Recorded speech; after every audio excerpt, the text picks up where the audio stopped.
Yo, what's up, guys? C-Jack's back with another Smackdown recap, and surprise, surprise, this Smackdown after Summerslam was pointless, mediocre, garbage the whole entire way, except for the ending segment with Roman Reigns and another segment, which I'll talk about in a second. It's good to see Roman Reigns back because he's going to have to carry this show for the foreseeable future, because we started off with a Cody Rhodes promo, which you know this is going to be very good, right, guys? Yeah, you thought wrong. This promo was terrible. Cody pretty much goes out there and does the same thing he does every week. So, what do you want to talk about? What do you want to talk about? Kevin Owens, I'm thankful and grateful for everything you've done, and I want to fight you. First off, why is the WWE champion challenging someone else for his own championship? It makes you look like an inferior champion in a beta male champion.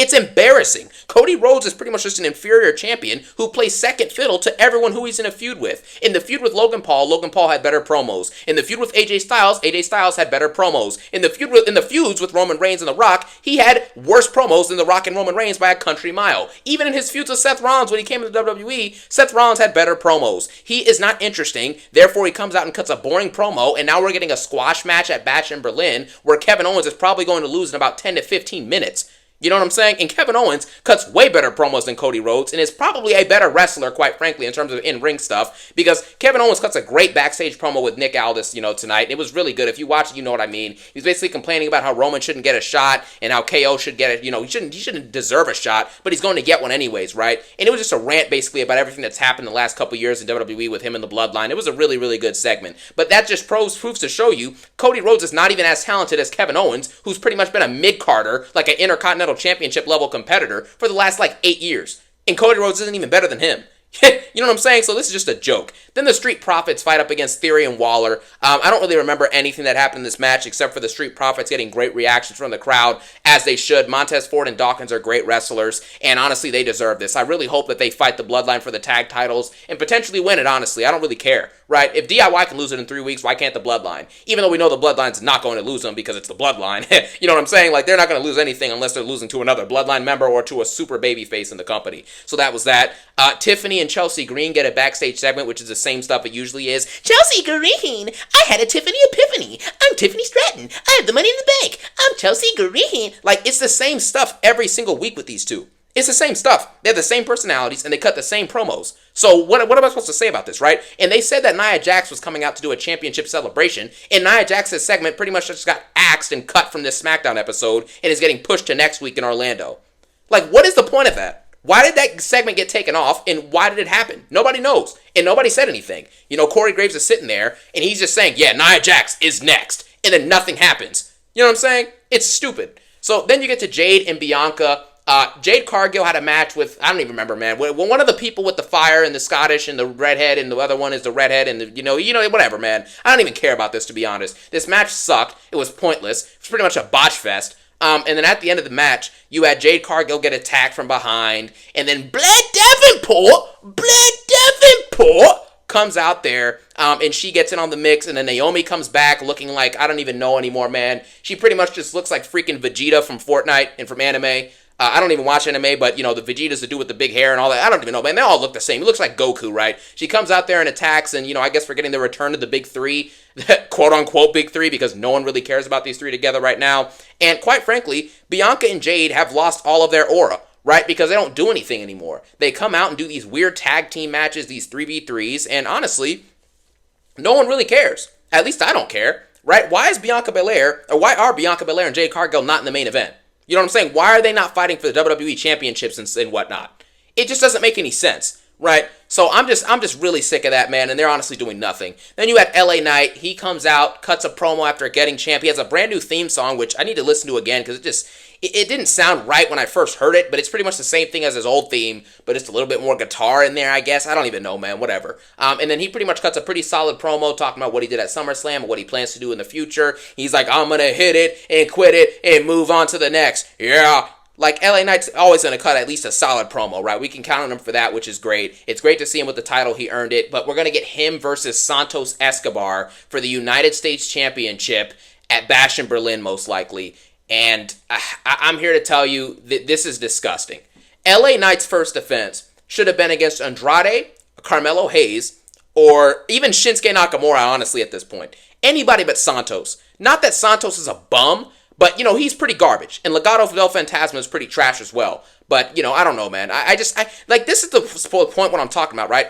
Everything that happens on SmackDown besides Bloodline-related stuff is just pointless. It's pointless. Like, why am I talking about Santos Escobar? So I'm skipping this, and I'm going all the way to the end of the show when Roman Reigns showed up, because this is all that matters. I'm skipping all the other stuff that happened, so if you want to go see what happened, go look it up on Google, honestly. I really don't care about DIY and whoever they fought. Nobody cares. Roman Reigns is back, ladies and gentlemen, and this is when the show finally felt like it meant something. It mattered. It was interesting. Roman Reigns shows up, gets a massive pop, the biggest pop of the night by far besides LA Knights, and he pretty much goes out there and destroys Tonga Loa and destroys Tama Tonga, man. He wrecked everything and left just like he did in 2020 when he returned at SummerSlam, and the crowd gave him a massive pop, like I said, and he goes out there, he spears them both, he Superman punches Solo, and is almost about to get the Ula Fala, but then he gets hit from behind by Tongaloa, aka the Botchmaster, and after that, he Superman punches Tongaloa, spears him, spears Tama Tonga through the barricade, and has a standoff with Solo at the end, when Solo's hiding on the ramp talking about, you want this Ula Fala? Come get it, as Roman waits in the ring, you know what I'm saying?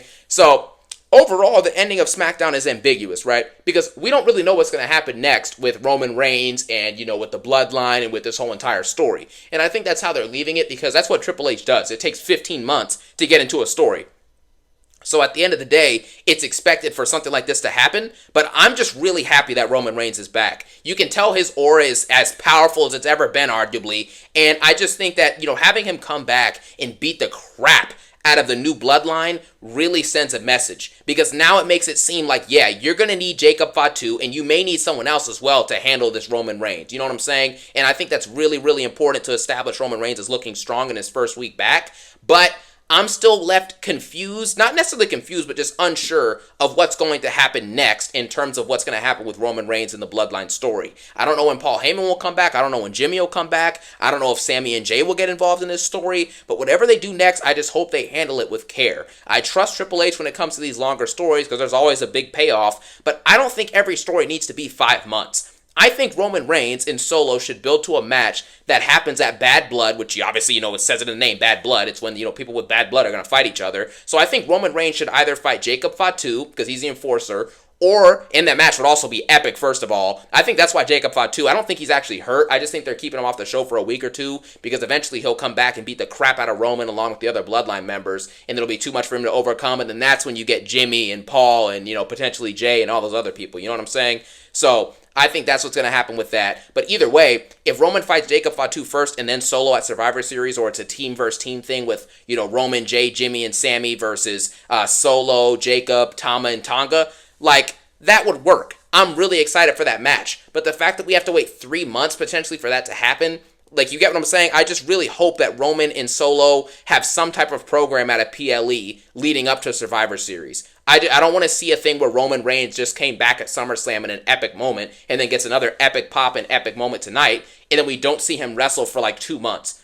I really hope that we get to see him at least at Bad Blood, or, it's something on Smackdown maybe, which I don't even know why I just said that. Roman Reigns is never going to wrestle on Smackdown again, probably, unless he's tag teaming with John Cena or something like that. But I just hope that they have something going on. And right now, it's kind of left ambiguous, and I think that's what they wanted. But I do trust them to continue to build on this story in a great and in a meaningful way. But it's epic to see Roman Reigns back. He's going to have to carry this show pretty much for the next 5 to 6 weeks until the Usos come back into the fray, or Paul Heyman or whatnot. Because this SmackDown sucks. That's just the long story short. SmackDown sucks.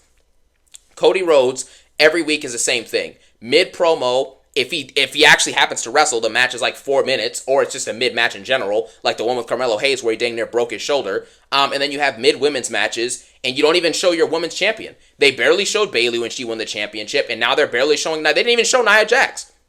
How is Chelsea Green getting more screen time than the woman who just won the WWE Women's Championship at SummerSlam?